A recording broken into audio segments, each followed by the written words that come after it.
Hello, welcome to my channel. My name is Marie, and today I want to explain what it's like to have a craniotomy. This video is made for people who are facing the same surgery or have family members that are facing the surgery, and they want to know what it could be like from the patient's point of view. I had a craniotomy 3 months ago. I'm healing well.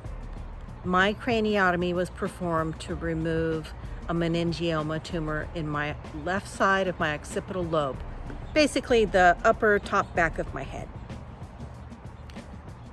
The craniotomy took 4 months to get approved by insurance in California. So your insurance could take a while if you have a benign tumor that is slow growing, like mine was. And I think that's why they didn't consider it urgent, even though my neurosurgeon marked it urgent. It did take 4 months for insurance to approve it. They do have you come in the morning of the surgery, for me anyway. And I had another surgery the day before my craniotomy. So I had 2 surgeries back to back, one day and then the next day. The first surgery was an embolization surgery. And what they did with that was they took a line and they fished it up through the veins in my groin and up through my carotid artery. And they went up one carotid artery and tried to access the area of the brain where they wanted to block the blood flow. The way that they block the blood flow is the line that they fish up through your veins. They basically inject a medical grade super glue-like substance into your veins that blocks them. And they were not successful in getting into the area that they wanted to. So then they had to go back down and fish it back up again through my other carotid artery. That surgery I was put under. I had full anesthesia for it. It took a few hours. And what I didn't realize with that surgery was the first time that I was able to stand up after my craniotomy, I had a burning sensation in the vein that they used in my leg. It felt like the veins in my leg were on fire. So that was an unexpected side effect from the embolization procedure. Other than that, the embolization procedure was relatively uneventful. It worked on about 25% of the blood vessels that they attempted, but it did reduce the blood flow slightly to the area. It didn't reduce the blood flow in my brain so much as they were attempting to reduce the blood flow to the tumor where they were going to be cutting. So the next day, I stayed in the hospital overnight after the first surgery, and then the next day they wheeled me in and they did the craniotomy. The craniotomy is where they cut a portion of your skull and remove it, and then they go at whatever they need to go at. So for me, they cut open the back of my head. When I came to, I had staples all over the back of my head. And they used coils to help reduce the bleeding because the embolization procedure was not 100% successful. It was an 8-hour surgery, which is about the limit that they want you under the anesthesia for a brain surgery. And so they tried to debulk the tumor, which means they try to suck out the middle of it. So when they debulk, they try to kind of use a vacuum and suck out the middle of the tumor, and then they try to peel away the rest of it. So because my tumor had been very slow growing and probably in my brain for a very long time, probably years, the center was hard. And so that gave them some trouble removing it. So they were only able to remove about 50% of the tumor in my brain. But your tumor is going to be different, so that's just my experience. They put a titanium plate back, and they put screws in my head to put my head back together. The next morning when I woke up, I was nauseous. I threw up every day for a week that I was in the hospital. I'm very sensitive to anesthesia. I told them that I was very sensitive to anesthesia. They gave me anti-nausea medication, and I still threw up every day. Anesthesia and my body don't like each other. My recovery time was pretty good in the hospital. One thing that I noticed immediately because of the area of my tumor and where my surgery was performed was in my vision center. And my vision was definitely affected. I remember looking at the wall and seeing clocks on the wall, but I had forgotten how to tell time. So I couldn't tell time. I couldn't really see very well. And when I went to reach for a glass of water, I knocked it over. I was spilling things. When I tried to feed myself, I was dropping food on myself. My fine motor skills were also affected. In addition to my vision, my fine motor skills were messed up. I wasn't expecting those symptoms, so they were a surprise to me. And I was disappointed because I feel like I went into the surgery not understanding what things would be like. The doctor did tell me that there was a good possibility that my vision would be affected, and part of it was I was just denying that. I was just refusing to believe it, and I didn't really get any other explanation. I don't know that I would have accepted it anyway. So that was the most shocking part to me, was how bad my vision was. My depth perception and my spatial recognition was also affected. When I came home from the hospital, I noticed it the most because it looked like, instead of cars being parked on the side of the road, it looked like they were piled up in the middle of the road.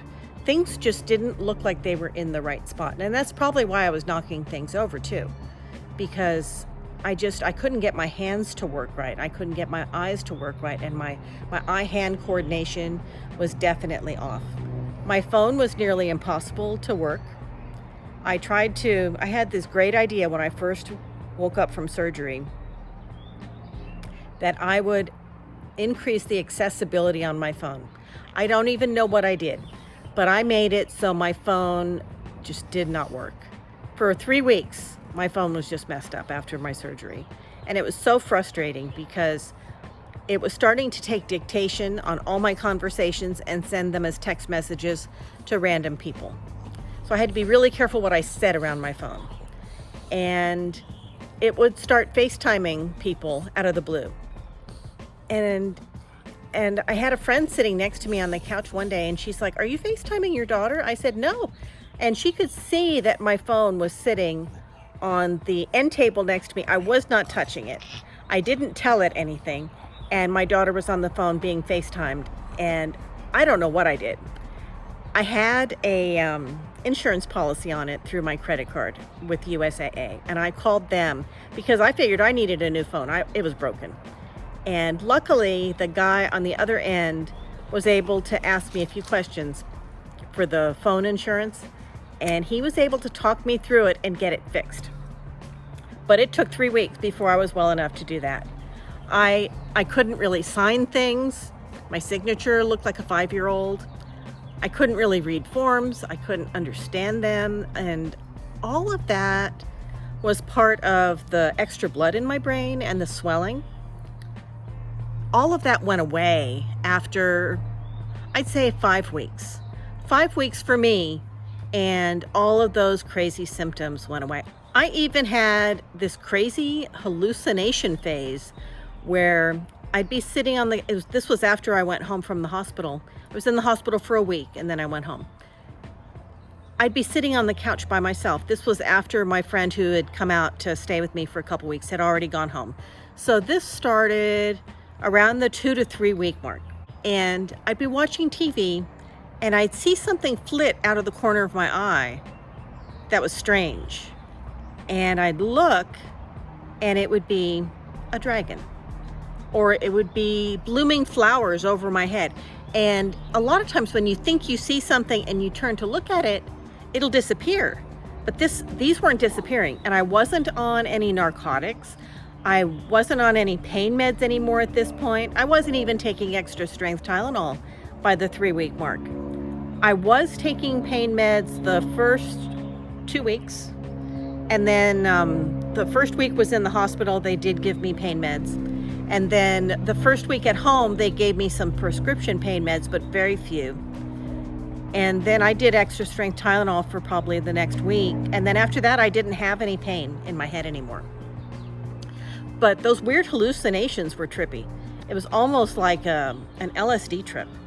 And I found out that that was caused by rapid vision loss. And when my vision came back at the 5-week mark, those hallucinations went away. So that was something that I was definitely not expecting. The first 2 to 3 weeks after my surgery, my appetite was off and food tasted bad. Nothing really tasted good. Oatmeal and yogurt were something that I could tolerate, but not much else tasted good. And so I did lose weight initially. That didn't last, and my appetite and my taste buds did return to normal probably around 4 weeks. There were a few things that I noticed early on. I had family and friends that wanted to do a food train and bring me food, and I thought that was such a lovely, sweet idea. But when it came time for them to bring me the food, I didn't want to visit with anybody. I didn't want to entertain. I didn't want to have people over. This was early after my surgery, when I probably needed the most help around the house, but I just didn't want the extra people in the house. And so I think that's kind of normal. When you're not feeling very good, you may not want a lot of company. I was also working very hard to deal with the new me. I had been independent my whole life. I had driven since I was 16, and I wasn't used to being cooped up in the house, unable to drive, unable to clean my house for myself. I had neighbors coming in and walking my dogs, taking out my trash, and I wasn't used to any of that. And it took me a few weeks just to wrap my brain around it and to get used to it. And by the time I about got used to it, I got better. So give yourself time. Also save as much as you can beforehand. I saved 3 months of expenses in an emergency fund before my surgery, and I didn't feel like it was enough, because 2 months in, it takes me a whole month to make a month of expenses to be covered. So I had to go back to work at the 8-week mark. It probably would have been better if I had stayed home for another month. If I were to do this again, and there's a possibility that I may have to do this again, I would save twice as much money. I would set aside money for a housekeeper, because having a clean house is so vital to my peace of mind. And I think I would handle it better. Something that I think has helped me to heal as quickly as I have is I am an active, fit person. I'm a dog walker by trade, and I walk all day. And I think that increased blood flow and overall basic good health has helped me to heal a lot faster than I would have otherwise. Of course, my health is not perfect, or I wouldn't be having a craniotomy. My staples came out at 4 weeks, and my head was starting to get itchy where my sutures were. I was able to go back to work at 8 weeks, but I wasn't able to drive yet, so I took the bus for a few weeks. After that, my vision had been pretty much fully back to normal, and I was able to start driving again. But depending on how big your tumor is and how they have to cut into your brain, everybody's going to be different on that. As I'm filming this today, it's almost exactly 3 months from when I went in for surgery. I feel good. I'm back to work full time. I am undergoing radiation treatments. I'm 1 week in on that to remove the other 50% of the tumor that still remains in my head. But I feel good. And if you're going through this, I hope this video helps you understand what may be ahead for you. My experience will not necessarily be yours, but I thought I'd make this video because I know that there's not a lot of videos from a patient's point of view. And so I wanted to put that out there for somebody who needs it. I hope that you're doing well and that your surgery is a success, or your family members, whoever is going through this. See you next time.